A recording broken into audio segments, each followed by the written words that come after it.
So hi everyone, and welcome to Making 13 Million Pirates Happy every month. My name is Nir Shney-dor. I'm the R&D team lead for Pirate Kings at Jelly Button Games.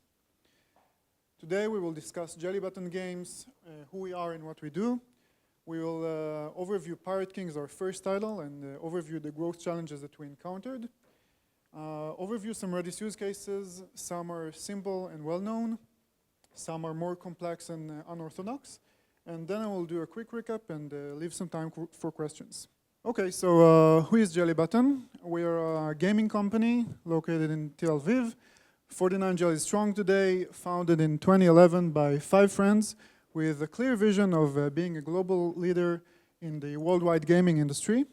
We want to make people happy by doing really good games with premium artwork and unique concepts. Ahoy, matey. So, you want to be a pirate, eh? Well, here's what you do. Attack and steal from your friends. They've got what you need. A pirate can never have too much luck, or gold for that matter. Spin the wheel and get yourself rich. Filthy rich. Build your empire. Buy ships, buildings, artifacts, pets, and more. And if one island isn't enough, conquer others! Arr! Hey, pirate, start playing now. It's free. Okay, so Pirate Kings is a casual game. A casual game that features a big red button that you spin in order to spin the roulette. You get cash. You can attack your friends and steal from them.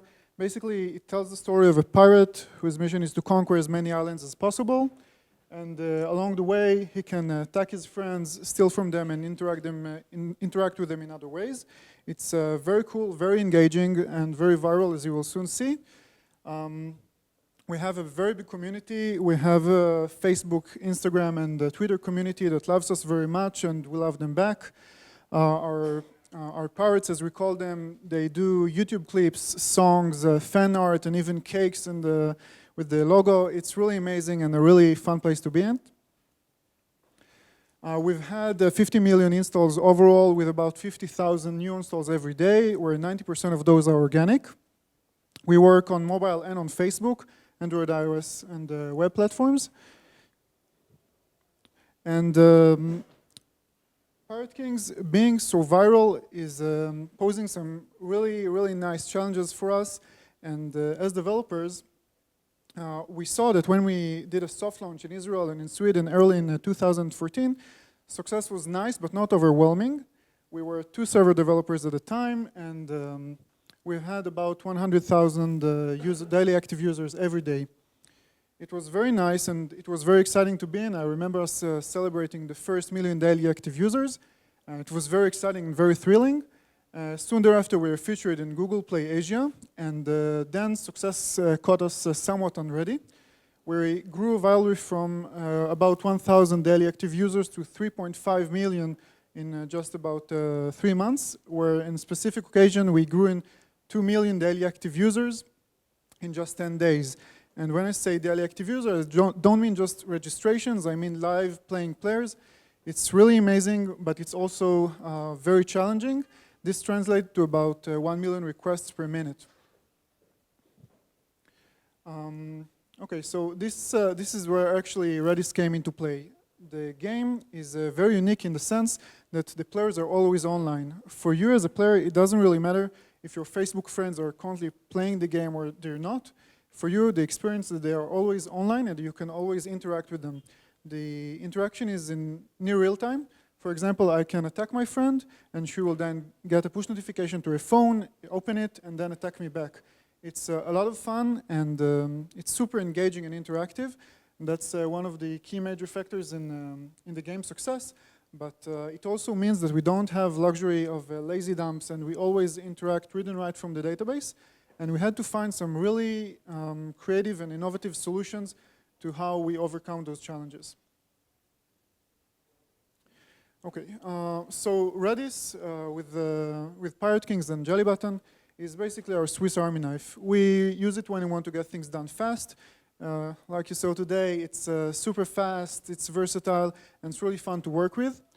We're a .NET shop, so we use a service like Redis client. We chose it about 2 years ago, and It's very good, it's very easy to use, it has built-in Lua support, it has a read-only client for cache, a very fast JSON serializer, and overall we enjoy using it very much.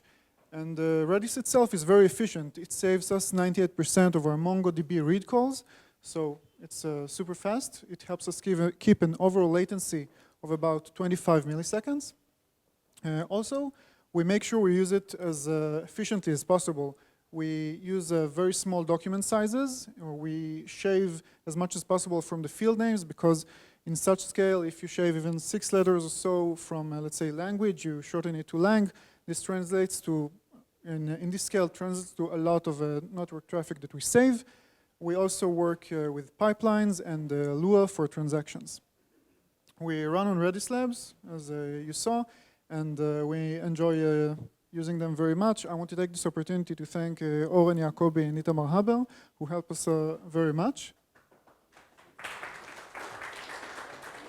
Really thank you guys. I wouldn't be here without you. Literally, they asked me to be here.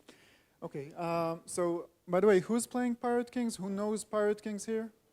I see my boss does. Anyone else? Okay. Yay, okay. There will be a special raffle with one winner at the end of the lecture with spins and cash. Okay. So a bit about our Redis deployment. We use several 100 gigabyte databases, which are multi-AZ as we run on AWS.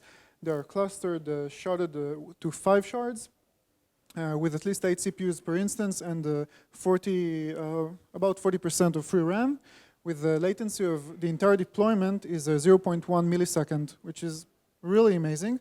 Our cache latency is even better than that, as you will soon see. And at the peak, our network usage is about 90,000 packets per second.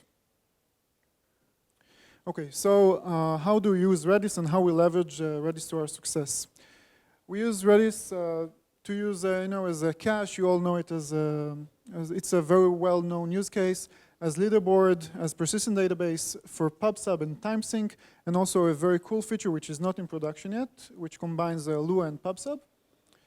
Okay.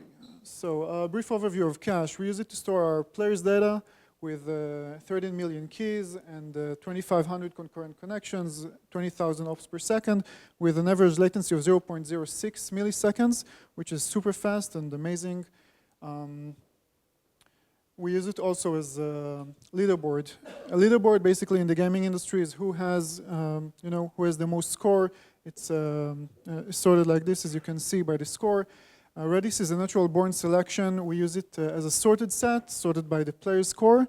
We are able to almost instantly locate a player within globally his country or in his friends' leaderboards.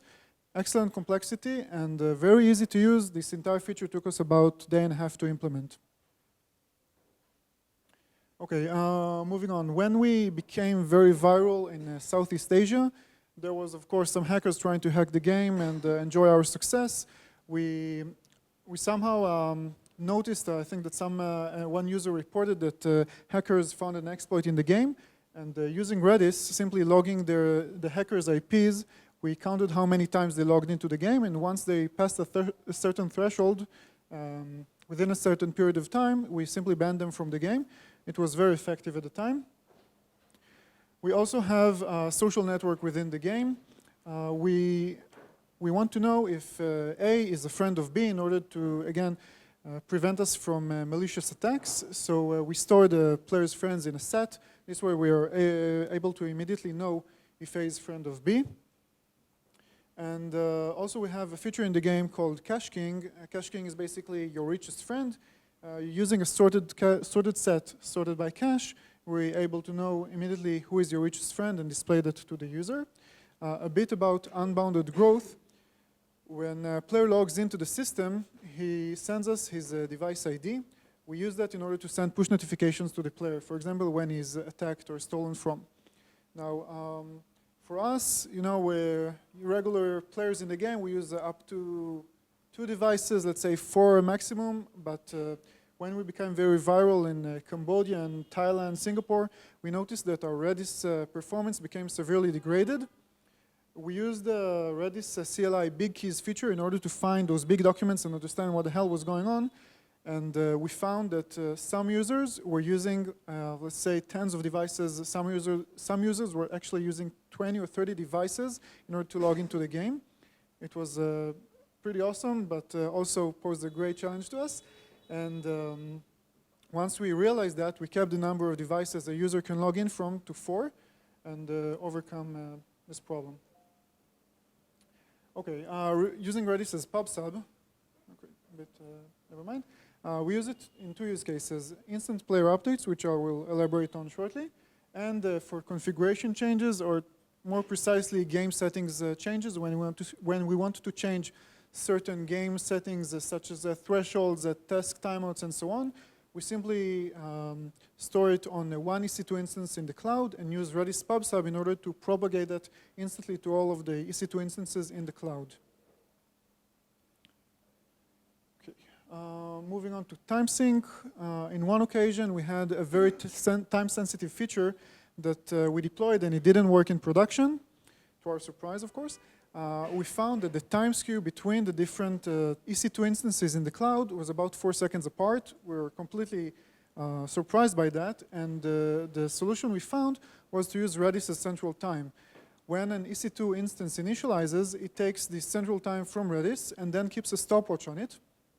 Then, when a server is asked for the time, it gives the Redis time.